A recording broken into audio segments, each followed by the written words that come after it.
Hey guys, I just want to give you an update. This week has been one of challenges, and I'm in traffic all the time.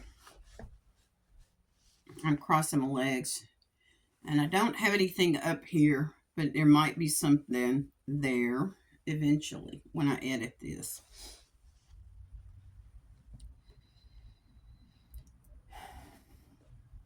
There are angels out there that you don't realize are there. There are angels out there. I drive with my job, and we're running into some problems. They're not new, they've been around.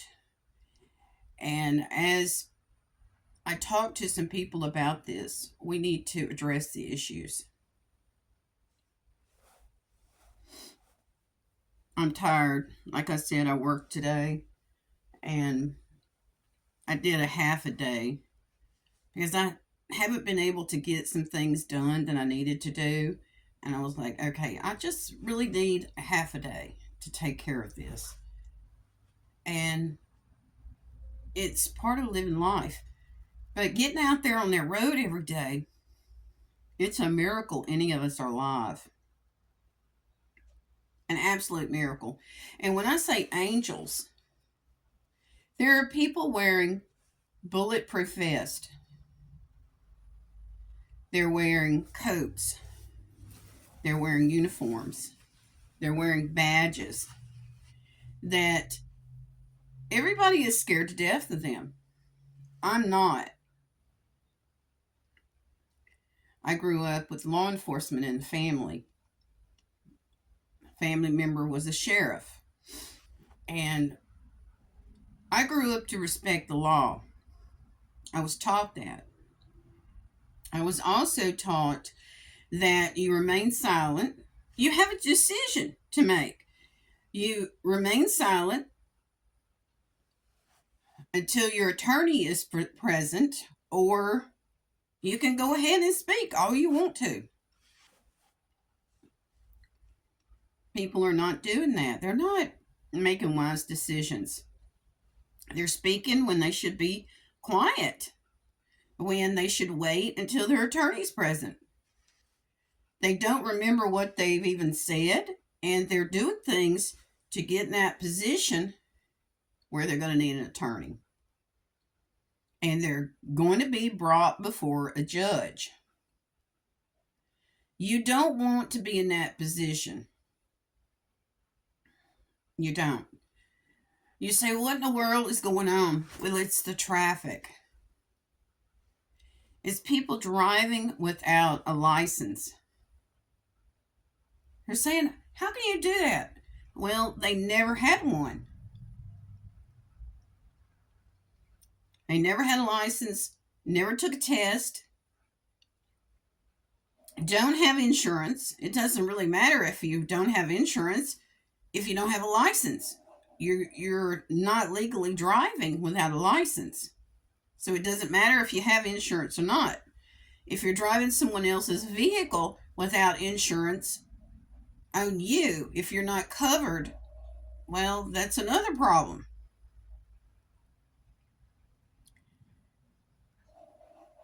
The traffic laws that we have here in the United States, they're not being obeyed. They're not being obeyed anywhere. People are being abusive. They're being terroristic. They're being just absolute crazy on the road. There is two forms of terror, and one is domestic and the other one is international. I don't want anyone having to deal with those. None of them. None of us should be behaving that way. Not on the road. Someone that is here in the United States illegally and deciding to drive, whether it's their vehicle or not, without a license, without insurance, and misbehaving. And when I say misbehaving, they're doing things like getting on someone's bumper, like one vehicle here and the other vehicle here, and they're basically trying to push the person along. It's not acceptable. It's not even legal. I'm seeing accidents all the time. I am working in an area where it's about 35,000 population.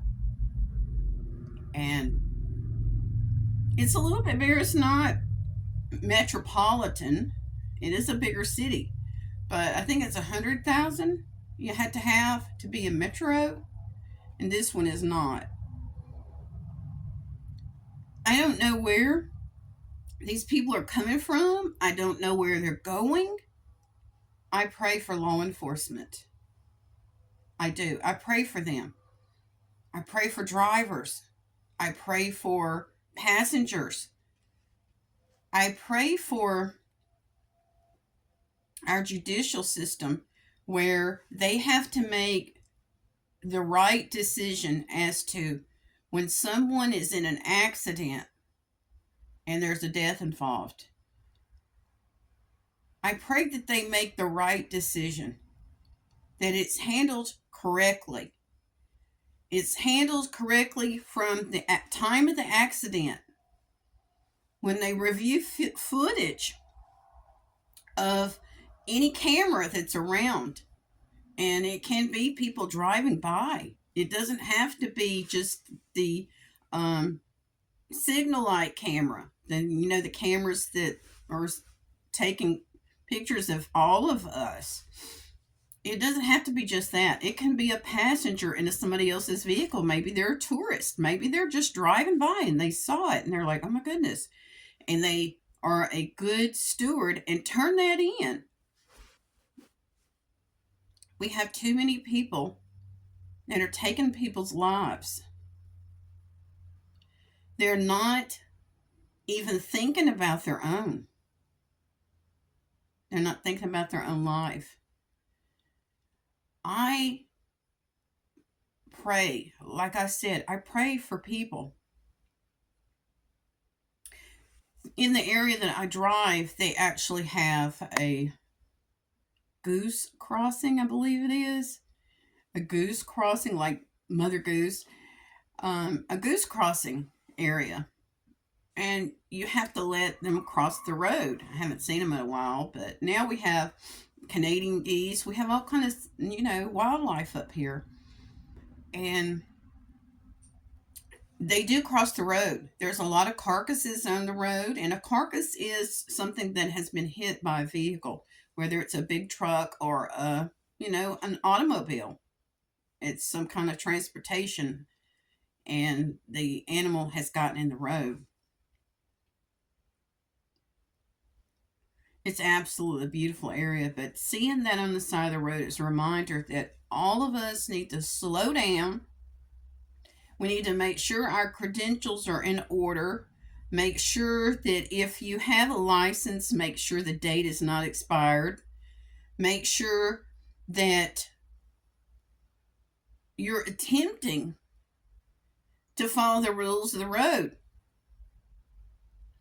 Try not to correct someone while they're driving. A passenger correcting someone is a distraction.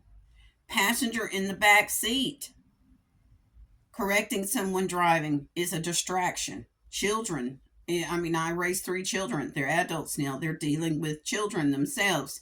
And it's very, very dangerous. I suggest, and this is what I was taught to drive in driver's education by a military veteran. He was an Army veteran, and he was very precise. He said, you're not getting on the road. You are not getting on the road without knowing the laws and being a careful driver. He was also a member of my church. And he said, I don't want anything to happen to you. And I am very, very conservative when it comes to driving. Um, Another thing I want to say is people are driving with GPS. GPS is not as accurate as you would think. You're like, well, the directions, are in order. Didn't you read it? No, that's not what it is. I drive by GPS as well because there are addresses I don't know, roads I don't know. And it will take you at the last minute to a road that you didn't even know was there. And I have had to learn, don't take the advice completely from GPS. Sometimes it's better to slow down, be watching, be more careful, and be more observant of the cars around you, the trucks around you, the train crossing, any of that kind of stuff. Make sure that you're being careful. I taught my 3 children to drive. They got their permit. And I was like, no, I'm not trusting someone else to teach you to drive. They went through driver's education, but they got the permit. I said, you're not getting a license until you can please your mother on the road. I was pretty strong with them, pretty rigorous, and they're all 3 excellent drivers. Now, people are having accidents that has nothing to do with them. Has to deal with other people being distracted. They're watching their phones. They're talking on the phone. I hate this. I hate this when I see somebody driving. I usually shake my head. When I see somebody doing this and I'm driving, I see them driving and they're doing this. And I know what they're doing. They're on their phone. I can't say that people should do away with phones in the car. I can't. Years ago, someone asked me about that. And I said, well, how do you feel about that? I said, it's distraction. It was when my children had cell phones for a while. And they were all driving. I think all 3 of them were driving. And they said, what do you think about cell phones in the car? I said, for one thing, I think for safety reasons, we need a cell phone in the car. If you don't have someone with you, safety is necessary. Not all of us have the same model or make vehicle. We have things going on that we're going to have to really start thinking about. AI is causing us to be so distracted. I saw something in the media this last week, and they were talking about making it mandatory to have AI in vehicles.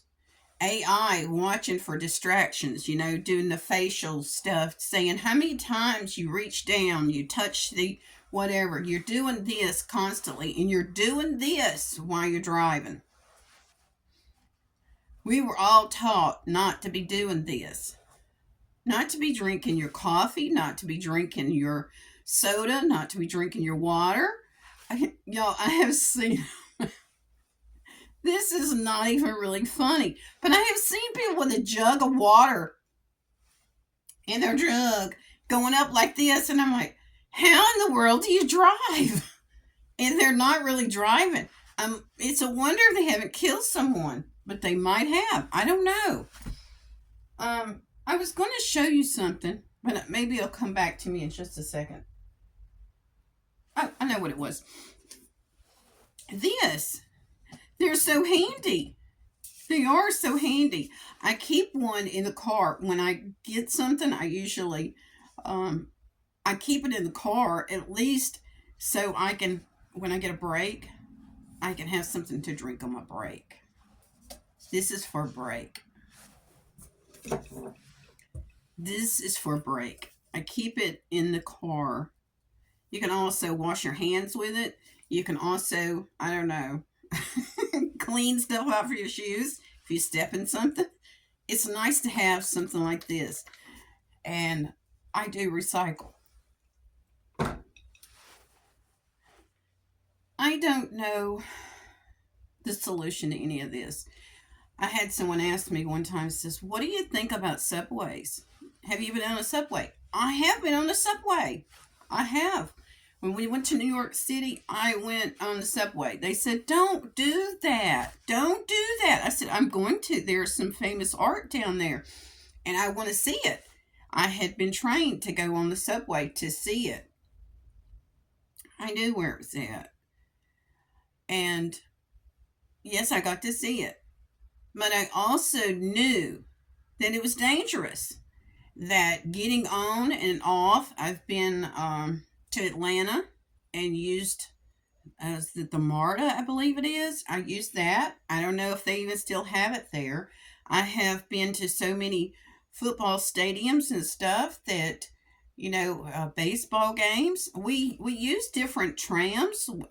Went to San Francisco and rode a streetcar. New Orleans, the streetcars. There's different transportation that we could actually be doing. I do know, and I'm going to mention this, that the Amish use, their buggies, their carts. There's danger involved in that too. It really is. Um, we don't have flying cars yet, not where people can purchase them. I don't know that that's ever going to happen. I grew up where you watch that little thing hovering around on TV and thinking that we were going to have legit packs that we were going to be, sending our kids to school with. Hasn't happened. I want you all to know that we got to be problem solvers. We've got to be forward thinking. We can't be just in the moment. We can't be just in the moment. Well, I made it home. When my children got off the school bus, I was so blessed. They did ride the school bus. All three of them rode the school bus at some point. Because the different locations that we lived, I was like, sometimes it was better. They did walk to school. They have walked to school. It was right across the street. It was just not just convenient. It was there. It was designed that way. We need to be more considerate of what children are going to be facing, not in the next year, not in the next 5 years, not in the next 10 years, but in the next 20 or 30 years. We don't know. But we've got to address this transportation issue. The roads are not going to get any better. I'm not talking about the potholes. I'm not talking about that. I'm talking about traffic law, enforcement of it, and because of brain communication, people are talking and they're not even paying attention. They're not. And I pray for you all right? I pray for you all. I don't care if you like prayers. I don't care if you want prayers. I pray for you anyway. That God would bless you and keep you, our military safe, our law enforcement officers safe, no matter what they're doing. I'm in and out of businesses all day. I see them in businesses. I see them on the road. I see them in what they call their units, their vehicles. I just thank God for giving us people that are called to protect and serve. Thank you. And keep driving. I know you want to quit. I know you want to find something else to do, but we need you on the road. We need you. Love you all.